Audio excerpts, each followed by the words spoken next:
Now, a fun thing that I like to do is I like to layer whooshes, risers, just to create more unique like textures and moments. So we're gonna go back into the Cult Essentials pack right here, and let's see what we got. I'm gonna throw in the Blaster sub. I like that it has the sub, so it's kind of a sub drop as well. Let's check out the impacts in production 2.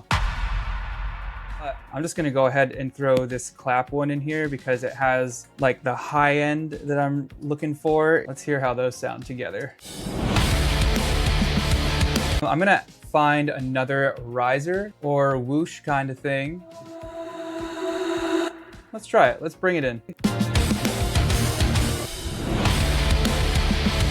I think it just sounds pretty cool, honestly.